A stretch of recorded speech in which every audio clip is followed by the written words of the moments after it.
안녕하세요. 생각하는 토끼입니다. 이번에 다룰 주제는 서로마 제국이 왜 멸망했는지에 대해서 이야기를 나눠보고자 합니다. 서로마 멸망에 대한 일반적인 통념은 그 당시에 지배층들이 사치나 향락을 부렸다던가 혹은 게르만족이 서들어왔다던가 아니면 그냥 두루뭉술하게 망할만 하니까 망했다 라는 식으로 넘기는 경우가 많은데요. 사실 서로마 멸망은 그렇게 단순하게 접근해서 바라볼 문제는 아닙니다. 서로마 제국은 세계사적으로 유례가 없을 정도로 특이한 과정을 거쳐서 소멸했으니까요. 제 관점에서는 서로마 제국의 멸망이란 외부적 요인보다는 내부적 요인이 더 크게 작용해서 일어난 결과라고 저는 생각을 하고 있습니다. 게르만족의 대이동이 서로마 제국의 멸망을 촉발시킨 건 사실이지만 오로지 그것 하나로만 우리가 이야기를 할 수는 없다는 것이죠. 제가 생각했을 때 서로마 제국의 멸망 원인은 세 가지 정도로 축약해서 분류될 수 있다고 보고 있습니다. 지도를 보시면 이렇게 서로마 제국과 동로마 제국이 분리가 된 상태로 있는 걸 볼 수가 있는데요. 대략 서기 395년경에 일어난 상황입니다. 이때 테오도시우스가 죽어버리면서 전임 황제였던 테오도시우스 대제가 죽어버리면서 두 아들인 호노리우스 그리고 아르카디우스 이 두 황제가 각각 서부와 동부를 나누어서 통치하게 되었죠. 서로마의 멸망 원인 첫 번째, 저는 경제적 요인도 무시할 수 없는 부분이라고 생각합니다. 테오도시우스 황제가 통치하던 시기까지는 동서로마가 단절된 형태로 존재하는 게 아니라 하나의 단일 국가로서의 성격이 강했습니다. 그러나 테오도시우스가 죽어버리면서 제국의 동서분할이 이루어지게 되었고요. 제국 서부는 제국 동부의 풍부한 자원을 더 이상 이용할 수 없게 됩니다. 동로마가 서로마 쪽에 지원군을 파견하고 서로마를 통치할 다음 후계자를 지정하는 등의 군사적, 정치적 협력 관계는 이루어졌지만 정작 서로마에게 가장 필요했던 경제적 협조는 미온적이었던 탓에 서로마는 동서 분할이 시작된 이후로 계속 골골될 수밖에 없었던 것이죠. 화면에 보여드리는 지도를 보시면요. 이탈리아 반도와 북아프리카, 지금의 프랑스와 스페인 남부 지역만이 이렇게 붉게 칠해져 있는데요. 이외의 대부분의 영토들은 아직 개발이 덜 된 상태거나 혹은 지리가 척박해서 사람이 살기 어렵거나 혹은 외침이 잦아서 사람들이 많이 죽었다던가 하는 이유로 인구 밀도가 상당히 낮았습니다. 지금도 그렇지만 고대에서는 특히나 인구가 곧 국력을 결정했었는데요. 동로마의 경우는 일찍이 4대 문명을 꽃피웠었던 메소포타미아, 이집트 지방을 차지했으니 여기서부터 이미 동서로마 사이의 국력 차이가 발생을 해버린 것입니다. 서로마가 그나마 가지고 있던 부유한 지방들도 발렌티니아누스 3세의 시기로 넘어가면 외침으로 인해서 그 상당 부분을 상실하게 되고요. 이때 서로마는 거의 사망 선고나 다름없는 상태에 빠지고 말죠. 정리하자면 이 시기에 서로마는 군대를 유지할 돈이 부족하니 영토를 지킬 수 없고 영토를 지킬 군대가 부족하니 영토를 잃는 악순환이 반복되고 있는 상황이었습니다.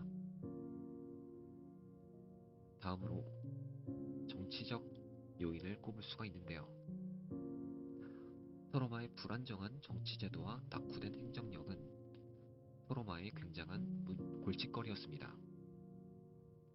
화면에 보이시는 인물은 로마 제국의 43대 황제인 디오클레티아누스입니다.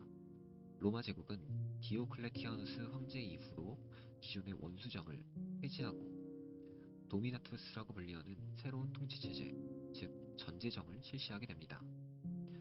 그럼에도 불구하고 로마 제국은 공화정 시기의 유산으로부터 완전히 벗어나지 못했기 때문에 여전히 제위 계승 방식이 뚜렷하지 못했고요.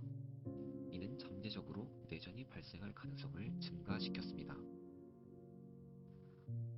실제로 전제정이 확립된 이후로도 황해를 무력으로 쟁탈하려는 시도가 권력자들 사이에서 빈번하게 일어났고요. 그때마다 제국은 내전에 휩싸여야 했습니다. 이는 그렇지 않아도 제국이 가용할 수 있는 인재풀과 내부 역량을 무의미하게 소모시켰죠.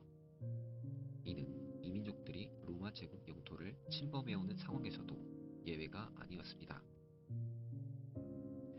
또한 서로마의 행정력은 그다지 건실하고 체계적이지 못했습니다. 서유럽 전체를 아우르는 큰 영토를 황제 개인이 혼자 통치하기엔 한계가 있었고요.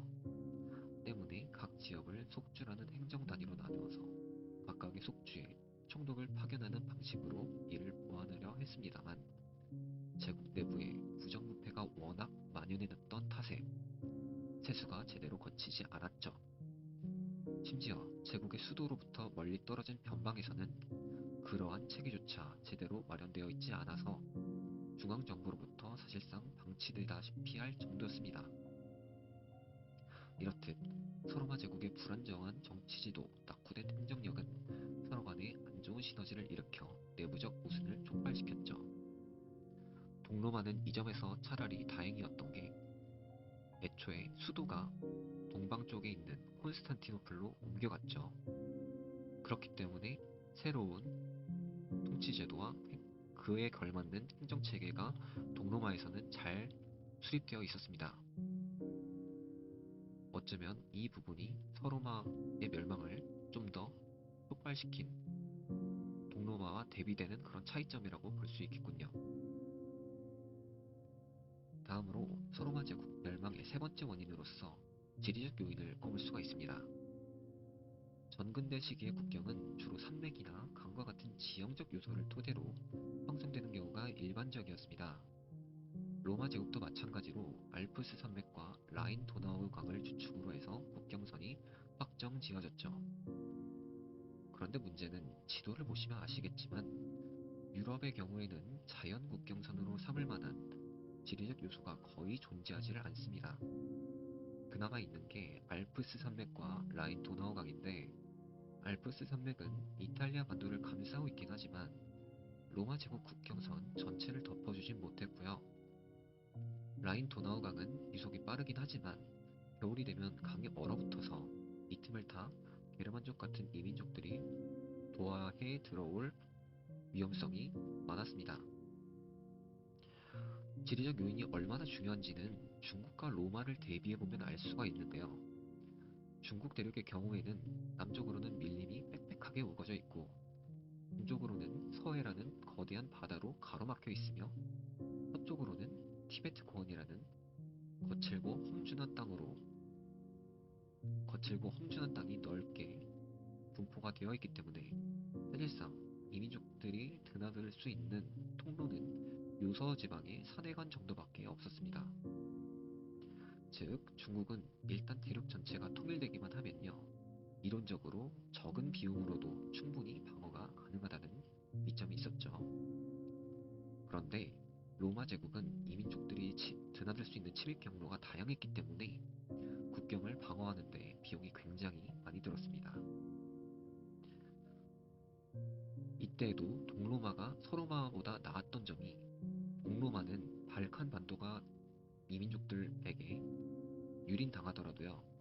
그 유명한 콘스탄티노플 3중 성벽이 나머지 지방들을 보호해줬기 때문에 이 점에서 서로마보다 나았다고 볼 수 있습니다. 어쨌든 당대 로마 제국에서 세수가 가장 잘 거치던 지역은 발칸 반도라기보다는 아나톨리아 반도 너머 메소포타미아와 시리아, 이집트 지방에 주로 집중이 되어 있었으니까요. 결국 서로마 멸망 원인은 한 가지 요인으로 설명되기보다 경제적 요소, 정치적 요소, 지리적 요소가 복합적으로 작용하여 나타난 결과라고 볼 수 있습니다. 로마 제국의 중심지가 콘스탄티노플로 재편되고 행정체계가 동방으로 옮겨가게 되면서 사실상 서로마의 멸망은 이때부터 이미 어느 정도 예고된 수순이었다고 분석하는 학자들도 있죠. 하지만 부자는 망해도 3대는 간다고 이런 악조건 속에서도 서로마는 유능한 장군들에 의해서 1세기 정도를 더 버텨내주긴 합니다. 자, 다음 시간에는 서로말을 지탱했던 명장이자 권신, 스틸리코에 대해서 알아보는 시간 가져보도록 하겠습니다. 영상 시청해주셔서 감사합니다.